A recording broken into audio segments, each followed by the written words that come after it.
Hi అండి, welcome to everyone for hit dot flop series లో part 3. ఇందులో మనం వచ్చేసి ఇలాంటి లిప్ లైనర్ పెన్సిల్తో పారాణిలాగా పెట్టుకోవచ్చా లేదా అనేది చూస్తున్నాము. సో నాకు దాని ఒరిజినల్ వీడియో దొరకలేదు. సో నేనైతే ఇప్పుడు మా పాప చేయి మీద టెస్ట్ చేస్తున్నాను. ముందుగా బ్యాక్ సైడ్ టెస్ట్ చేస్తున్నాను. మెయిన్గా చిన్నపిల్లలకు బాగా యూజ్ అవుతుందండి. ఎందుకంటే చిన్నపిల్లలు మనం మెహందీ పెట్టిన వెంటనే అక్కడ ఇక్కడ పూసేసుకుంటారు అండ్ వాళ్ళ చేయి పట్టుకుని కూర్చోడం చాలా కష్టం. అండ్ పారాని అయినా సరే ఎండడానికి చాలా టైం పడుతుందండి. సో అంతసేపు వాళ్ళని కదలపకుండా కూర్చోబెట్టడం అనేది చాలా పెద్ద టాస్క్. సో దీంతో నార్మల్గా మనం పారాని పెట్టినట్టే కాకుండా డిజైన్స్, చిన్న చిన్న డిజైన్స్ కూడా వేసుకోవచ్చు. నేను ఒక చిన్న ఫ్లవర్ వేయడానికి చూశాను, అది బాగా రాలేదు. కానీ సో వెనకాల ఓకే, కలర్ అంతగా తెలియట్లేదు నేను తీసుకున్న షేడ్ వల్ల. నా దగ్గర ఆల్రెడీ ఇంట్లో ఉన్నది నేను వాడుతున్నాను. మీకు కావాలంటే మీరు ఇంకొంచెం డార్కర్ షేడ్ తెచ్చుకోవచ్చు. సో ఫ్రంట్ సైడ్ వచ్చేసి ఇప్పుడు నేను ఫ్రంట్ సైడ్ చూపిస్తున్నాను. అండ్ ఫ్రంట్ సైడ్ నేను మొత్తం ఫిల్ చేశాను.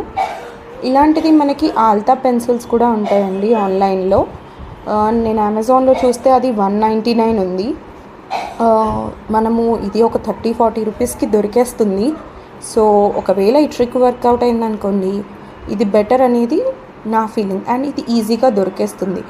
ఆల్తా పెన్సిల్ అనేది ఏదైతే ఉందో అది ఓన్లీ ఆన్లైన్ అవైలబుల్ ఉంది. చాలా ఆఫ్లైన్ షాప్స్లో ఇంకా దొరకడం లేదు. అండ్ ఇది లాస్ట్ మినిట్ రెమెడీ లాగా కూడా వాడచ్చు. ఎవరైతే డాన్సర్స్ ఉంటారో అండ్ ఎవరైతే ఫ్రీక్వెంట్గా భరతనాట్యం అలాంటివి చేస్తూ ఉంటారో, ఊరికే వాళ్ళకి పెట్టినాక ఒక 2-3 డేస్ వరకు పోదు. ఇదంటే జస్ట్ ఒక హ్యాండ్ వాష్తో వెళ్ళిపోతుంది. మీరు చూసినట్టయితే మా పాప చేతికి నేను కంప్లీట్ చేశాను పెట్టిన తర్వాత ఆ వీడియోలో ఇలా పౌడర్ వేశారు.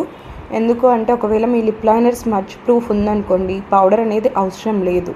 బట్ ఒకవేళ అది స్మడ్జ్ ప్రూఫ్ కాదు అనుకోండి, ఇలా పౌడర్ వేయడం వల్ల అది అంటుకోదు బట్టలకు కానీ లేకపోతే ఇంకో ఏళ్ళకి కానీ, కొంచెం సేపు ఉంటుంది.